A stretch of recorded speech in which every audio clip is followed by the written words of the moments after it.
Hello and welcome to everyone. आज हम integral calculus के इस पार्ट में रिडक्शन फार्मूले पार्ट 6 करेंगे। इसके पहले 1 to 5 पार्ट कवर किया जा चुका है और हमने क्या क्या चीज़ें पढ़ ली थी। इसके पहले के पार्ट में मैं आपको साइन और कॉस के टर्म में इसका डेरिवेशन करा चुका हूँ और ये डेरिवेशन का एक फार्मूला आया था और इसके बेस पे कई मैंने पैटर्न आपको बताए थे और इस पैटर्न के कई और केसेस बन सकते थे। तो मैंने ये 3 केसेस आपको बताए थे कि इवन ऑड और अदर नंबर का केस जब बनता है तो क्या होता है और कैसे इस क्वेश्चन को डील करते हैं। ये सारी चीज़ें कर चुके थे। आज हम इसी बेस पे मैंने इसके बेस पे मैंने आपको एक क्वेश्चन कराया था जो इवन ऑड के टर्म में केस का बन रहा था। आज मैं एक ऐसा क्वेश्चन करूंगा जो कि आपके दोनों टर्म्स इवन रहेंगे तब कैसे करते हैं वो देख लेते हैं, क्योंकि मैं पैटर्न का हर एक पैटर्न का एक दो क्वेश्चन में करा रहा हूँ आपको, जिससे आपको कोई भी क्वेश्चन एग्जाम के अगर आपको रियल क्वेश्चन दिखता है तो आप उस क्वेश्चन कैसे डील करोगे तो आपको समझ में आ जाएगा। ये क्वेश्चन करते हैं। एक चीज़ और याद रखिएगा, इस सारी वीडियो में एक चीज़ और याद रखिएगा, बेसिक जो डेफिनेट इंटीग्रल की प्रॉपर्टी मैं बहुत अच्छे से यूज कर रहा हूँ, आपको ये चीज़ पता रहना चाहिए। जैसे मैं एक क्वेश्चन आपको एक करके दिखाता हूँ। ये क्वेश्चन एग्जाम में कई बार आया है। देखिए, अगर मैंने कह दिया -π/2 to π/2, ऐसा क्वेश्चन है और क्वेश्चन में मैंने यहाँ पे दोनों इस बार टर्म ले लिए इवन वाले, sine power x into cosine power 2x dx। ये क्वेश्चन है। देखिए, क्वेश्चन आपको ज़्यादा बड़ा लग रहा है। इस क्वेश्चन को मैं इजी करना चाहूँगा तो मैंने आपको एक डिफरेंट इंटीग्रल की प्रॉपर्टी में बता चुका हूँ। एक प्रॉपर्टी नंबर 4 ये प्रॉपर्टी थी और आपको ये प्रॉपर्टी मैंने 5 मेन प्रॉपर्टी बताई थी। बेसिकली 8 प्रॉपर्टी थी और हमने आपसे ये भी कहा था कि ये प्रॉपर्टी आपको बिल्कुल याद रहनी चाहिए, तभी आप इंटीग्रेशन वाले पार्ट में आप काफ़ी अच्छा फील होगा। रीज़न क्या है कि अगर आपको कोई क्वेश्चन करना पड़ेगा तो क्वेश्चन जो बड़ा टर्म वाला दिख रहा है ना, आप उस क्वेश्चन को कभी भी आसानी के साथ छोटा कर सकते हैं। देखिए कैसे करोगे। देखो, अगर मैं आपसे एक ये इस टर्म का दिख रहा है -a to a f of x dx, अगर आपको ऐसा क्वेश्चन दिखे, देखो बिल्कुल सेम पैटर्न का मैं क्वेश्चन बना देता हूँ। तो इसको आप ऐसे लिख सकते हो, ये 0 to a कर लो और यहाँ पे 2 टाइम्स कर लो f of dx, बिल्कुल ये चीज़ बनेगी। अब देखो, ये क्वेश्चन बहुत आसान हो जाएगा अगर इस प्रॉपर्टी का मैं यूज करूंगा तो। अब देखिए क्वेश्चन क्या हो गया एक्चुअल में। क्वेश्चन अब ऐसा बन जाएगा 0 to π/2 sine power 4x dx into cosine power 4x dx। Actual में हमारा क्वेश्चन ये बन गया। अब यहाँ पे आप 2 लगा लो, ठीक। क्वेश्चन हमारा ये बन गया। अब इस क्वेश्चन को सॉल्व करना है। अब देखिए, इस क्वेश्चन को मैं प्रॉपर्टी यूज करूंगा। मैंने आपको एक चीज बताया था, क्वेश्चन देखिए अब इसी पैटर्न का है, 0 to π/2। अब पैटर्न क्या था, sine power x into cosine power nx dx, ऐसा पैटर्न था। दोनों मैंने कहा ये n और m दोनों इवन है तो क्या केस बनता था। इसको करने के लिए मैंने बताया था, अब इसको क्या कर देते हो, इसको लिखते हो m और n को डिक्रीजिंग ऑर्डर में लिखते हो। कैसे लिखते हो, दोनों में जो वैल्यू होती थी उसको घटा के लिखते थे, 1 3 4 1 3 5 ऐसे माइनस करके लिखते थे, ठीक है। m को ऐसे करोगे, ये m वाली वैल्यू को, इसके बाद 3 माइनस करते थे और ये कब तक करते थे, जब तक ये 1 ना मिल जाए और इसको नेगेटिव नहीं करना होता था। इसी तरीके से n को भी घटा के लिखते थे, 1 किया फिर 3 किया, ये कहाँ तक करोगे, 1 तक करोगे। ये चीज़ ऊपर वाली वैल्यू हो गई। नीचे वाले टर्म में क्या लिखते थे आप, नीचे वाले टर्म में आप लिखते थे दोनों पावर जो है m प्लस n जोड़ लिया और इसमें आप क्या करेंगे, इवन नंबर जो होते हैं उसको सीरियल क्रम में, सीरियल वाइज में उसको माइनस करते जाओगे। m plus n minus 2, m plus n minus 4। अगर ये आप ऐसे लिखते जाओगे, इसको भी आप 2 1 तक लेके जाओगे। ये ऐसा कुछ था। ये तो हो गई कॉन्सेप्ट की बात जो मैंने आपको डील किया था। क्वेश्चन पे आते हैं। क्वेश्चन हमारा एक्चुअल में है 0 to π/2 साइन पावर 4x और cosine power 2x dx। Question ये है। अब देखिए, क्वेश्चन हमारा ये है, m की वैल्यू 4, n की वैल्यू 2। आप कर लीजिए। m माइनस क्या करोगे, पहले 1 करोगे तो 3 आ जाएगा, फिर अगेन क्या करोगे, m माइनस 3 करोगे तो ये 1 आ जाएगा। 3 1 हो गया, एक तो पेयर ये बन गया।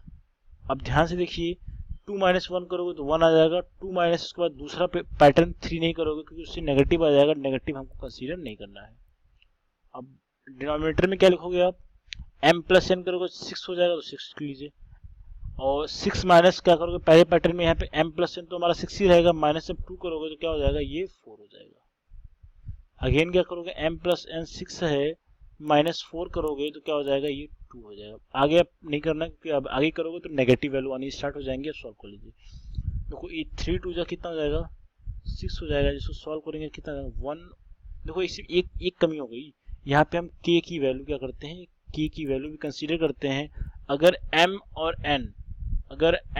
n दोनों अगर इवन है तो क्या करते हैं, अगर m और n जब इवन रहता है, m एंड n ये बोथ आर अगर इवन है, तो हमने आपको बताया था k की वैल्यू क्या लेते हो आप, k की वैल्यू आप लेते हो π/2।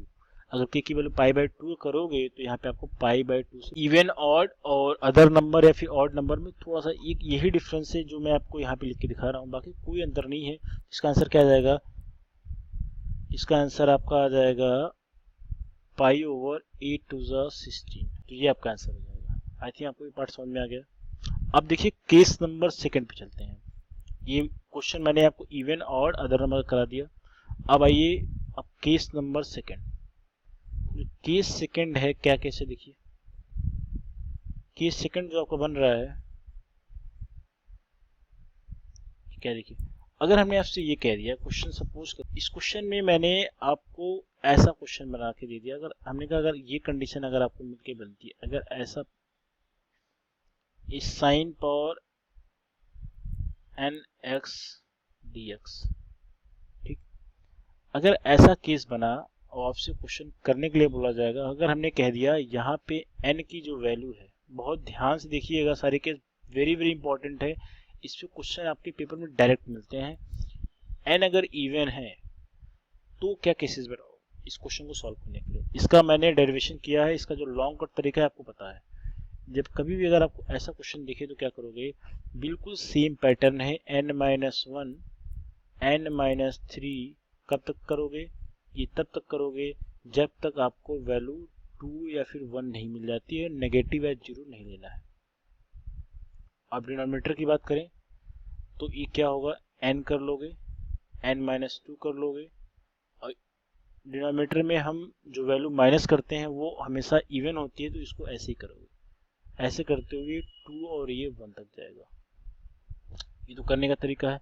इसमें ये फर्स्ट सेकंड केस का ये पार्ट 1 था। इसमें एक केस आप ये भी कह सकते थे, सर अगर ये ऑड नंबर हो तो क्या करोगे। अगर हमने कह दिया n ऑड, अगर n ऑड रहेगा तब क्या केस बनाओगे। ऑड वाले केस में चीजें क्या होंगी, देखो अगर ये हमारा क्वेश्चन बिल्कुल जो ऐसा है, हमने लिख लिया n की वैल्यू यहाँ पे ऑड है, अगर n की वैल्यू ऑड रहेगी तो कैसे करोगे, ये बिल्कुल चीजें ऐसे लिखोगे। एक चीज याद रखना, मैं आपको एक मिनट को यहाँ पे k की वैल्यू मैंने आपको बताया, यहाँ पे एक वैल्यू k डिसाइड करते हो, एक k रहेगा। अब k क्या होगा दोनों केस में बता देता हूँ। अगर ये इवन वाला केस है तो आपको k क्या रहेगा, k जब रहेगा वो रहेगा π/2। और अगर ये चीज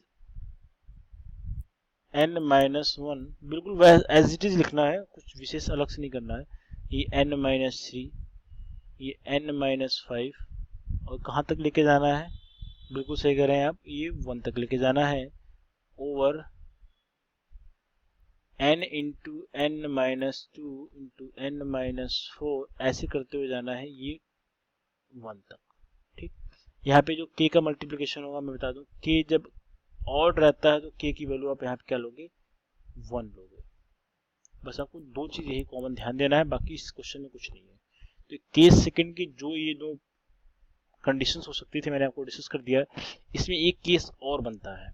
अगर मान लीजिए मैं केस थर्ड पे अगर बात करूं, सपोज कर लिया केस थर्ड में एक कॉस का कंडीशन बन सकता है, तो उसको भी बात कर लेते हैं। देखिए अगर हमने कह दिया, सपोज कर लो ये ऐसा क्वेश्चन में क्या 0 to π/2 और ये cos पावर nx dx है। देखो इसमें भी दो केसेस आप ले सकते हो, एक n की वैल्यू अगर इवन रहे, फर्स्ट केस में अगर इवन रहे और सेकंड केस में ऑड रहे। इवन रहेगा तो क्या हो जाएगा, आप देखो बिल्कुल ध्यान से देखिए, कोई बहुत आसान सा तरीका है, बिल्कुल एज इट इज हम करेंगे इसको क्या करोगे, यहाँ पे एकदम बिल्कुल वही चीज लिखना है, n into n-1, sorry n नीचे रहता है, n-1 n minus 3 n minus 5 और टर्म नहीं माइनस करेंगे, ये कहाँ तक करेंगे, ये 2 इंटू 1 तक करेंगे। नीचे डिनोमिनेटर में क्या लिखोगे, डिनोमिनेटर में लिखा जाएगा बिल्कुल जो पहले इसके लिखा गया था वही चीज, n into n minus 2 n minus 4 n minus 6 ऐसे करोगे, ये कहाँ तक करोगे, 1 तक करोगे, ठीक है, अप टू 1 तक। यहाँ पे एक वैल्यू क्या रहेगी, k रहेगी। अब देखो इवन वाला जब केस रहेगा तो आपको इवन वाले केस में क्या लेना है, हाँ इवन वाले केस में आपको एक k की वैल्यू क्या लेनी है, पाई/2। अभी अगर ऑड का केस बनता है, ये बी वाला केस, n की वैल्यू अगर ऑड है, ऑड वाला केस बनेगा तो क्या बनेगा, n into n minus 1 into n minus 3 into n minus up to कहाँ तक, ये 2 इंटू 1 ओवर क्या हो जाएगा, n into n minus 2 into n minus 4 into n minus 6 करते हुए आप कहाँ तक लेके जाओगे, 2 इंटू 1 तक लेके जाओगे। यहाँ पे k की वैल्यू होगी, k की वैल्यू क्या हो जाएगी, k की वैल्यू ऑड वाले केस में ये होती है ऑलवेज 1। ऑड रहे या फिर एनी अदर नंबर कुछ भी रहे, जो इवन है ऑड कोई भी नंबर, दो ही नंबर होते हैं, तो ये आप इसको क्या करोगे, ऐसे करोगे, ठीक है। तो k की वैल्यू 1 और k की वैल्यू पाई/2, ये आपका थर्ड केस मैंने डिस्कस कर दिया। अब इसके बेस पे हम कुछ कोशिश करते हैं जो आपको काफी हद तक कॉन्सेप्ट क्लियर कराएंगे, आइए देखते हैं।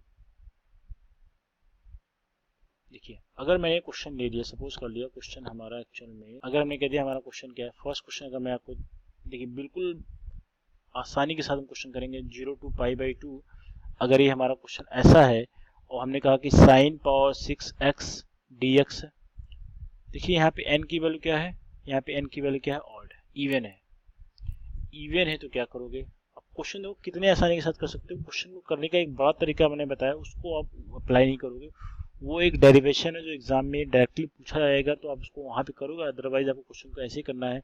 आप क्या करते हो, पहले आप m की वैल्यू क्या है, यहाँ पे 6 है, m माइनस 1 करोगे, m माइनस 1 करोगे तो क्या हो जाएगा, m माइनस 1 ऐसे तो करते हो, m minus 1 m minus 3 m minus 5 m minus 7 7 करोगे नहीं, हाँ 7 कर सकते हो, 7 करोगे तो माइनस में आ जाएगा, जैसे 7 नहीं लोगे, नीचे क्या लिखोगे, हाँ नीचे क्या करोगे, m into m minus 2 into m minus 4 into m minus 6 नहीं करोगे क्योंकि 0 आ जाएगा, और ये हमारी m की वैल्यू 0 6 ही है, ठीक।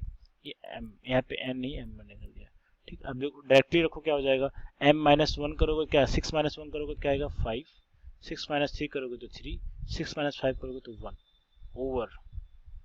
अब देखो m की वैल्यू 6, m माइनस 2 करो कितना आएगा 4, m माइनस 2 4 करो कितना आएगा 2, और k की वैल्यू में यहाँ पे मल्टीप्लिकेशन के फॉर्म में लिखा जाता है, क्योंकि ये इवन है इसलिए हमें डायरेक्टली पाई/2 यहाँ पे डायरेक्टली मल्टीप्लाई के फॉर्म में लिखना है। आप सॉल्व कर लीजिए, 3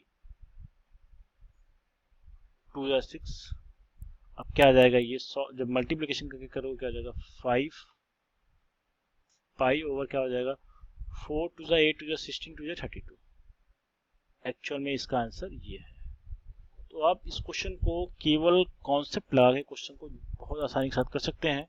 ये फर्स्ट क्वेश्चन रहा, इसमें कुछ और क्वेश्चंस देखते हैं, और इस क्वेश्चन नंबर 2 देखिए। क्वेश्चन नंबर जो 2 हमारा है कोसाइन के फॉर्म में लेते हैं और जो कि ऑड टर्म में रहेगा। ये आपको सारी चीजें क्लियर हो रही होंगी। कोसाइन पावर x dx हमें कह दिया ये भी 0 टू पाई/2 है, ऑलमोस्ट आपको पेपर में 0 टू पाई/2 ही मिलेगा। अगर ये ऐसा तो क्या करोगे, n की वैल्यू क्या है यहाँ पे ऑड है, ऑड क्या होता है, ऑड वाले टर्म में k की वैल्यू क्या होती है 1 होती है, ठीक। तो क्या कर लेंगे, डायरेक्टली करो, m माइनस 1 करोगे क्या हो जाएगा, ये 2 हो जाएगा, m माइनस 3 करोगे नहीं क्योंकि वो टर्म m माइनस 3 करोगे तो 0 हो जाएगा, तो ये टर्म इसके आगे हम नहीं लेंगे, ठीक। इसके आगे आपको नहीं लेना है, बस नीचे आ जाओ, m करो कितना हो जाएगा 3, m माइनस 2 करो कितना हो जाएगा 1, और इंटू पाई/2 नहीं होगा यहाँ पे क्योंकि ये ऑड टर्म है, इसलिए यहाँ पे आप 1 से मल्टीप्लाई करोगे तो 2 ओवर क्या हो जाएगा 3, इसका आंसर हो जाएगा। तो कितनी आसानी के साथ क्वेश्चन का आंसर आप देख लीजिए, ऐसा आता है ये चीज़ है ना। तो ये आज की वीडियो में इतना ही करते हैं। इसके बाद के टर्म वीडियो में कुछ और भी केसेस देखेंगे जिसमें ये वैल्यू 0 टू पाई/2 के अलावा भी 0 टू पाई वाला केस जो बनता है तब कैसे करेंगे, है ना। तो इसके और भी जो प्रॉस्पेक्ट हो सकते हैं उससे बात करेंगे। तब तक के लिए गुड लक